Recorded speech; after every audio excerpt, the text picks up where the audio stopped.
Au nom d'Allah, le tout miséricordieux, le très miséricordieux.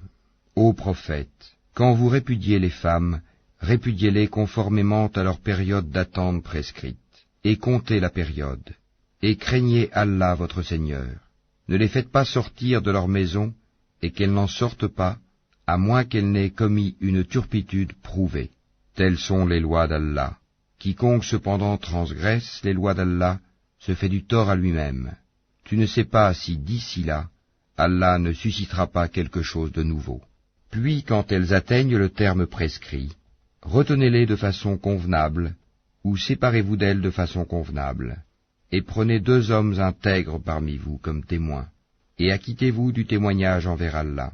Voilà ce à quoi est exhorté celui qui croit en Allah et au jour dernier, et quiconque craint Allah, il lui donnera une issue favorable, et lui accordera ses dons par des moyens sur lesquels il ne comptait pas.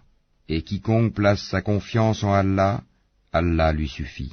Allah atteint ce qu'il se propose, et Allah a assigné une mesure à chaque chose. Si vous avez des doutes à propos de la période d'attente de vos femmes, qui n'espèrent plus avoir de règles, leur délai est de 3 mois. De même pour celles qui n'ont pas encore de règles. Et quant à celles qui sont enceintes, leur période d'attente se terminera à leur accouchement. Quiconque craint Allah, cependant, il lui facilite les choses. Tel est le commandement d'Allah qu'il a fait descendre vers vous. Quiconque craint Allah, cependant, il lui efface ses fautes et lui accorde une grosse récompense. Et faites que ces femmes habitent où vous habitez et suivant vos moyens, et ne cherchez pas à leur nuire en les contraignant à vivre à l'étroit. Et si elles sont enceintes, pourvoyez à leurs besoins jusqu'à ce qu'elles aient accouché. Puis, si elles allaitent l'enfant né de vous, donnez-leur leur salaire, et concertez-vous à ce sujet de façon convenable. Et si vous rencontrez des difficultés réciproques, alors une autre allaitera pour lui.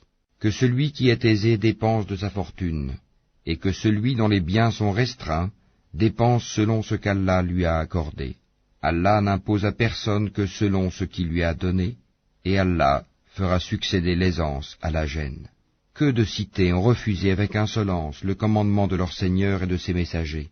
Nous leur en demandâmes compte avec sévérité, et les châtiâmes d'un châtiment inouï. Elles goûtèrent donc la conséquence de leur comportement, et le résultat final de leurs actions fut leur perdition. Allah a préparé pour eux un dur châtiment. Craignez Allah donc, ô vous qui êtes doués d'intelligence, vous qui avez la foi.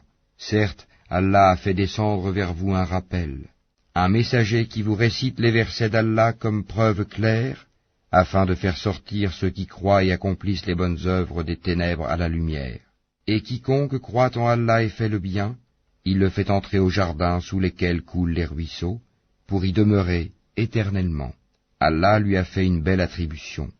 Allah qui a créé 7 cieux et autant de terre, entre eux son commandement descend, afin que vous sachiez qu'Allah est en vérité omnipotent, et qu'Allah a embrassé toutes choses de son savoir.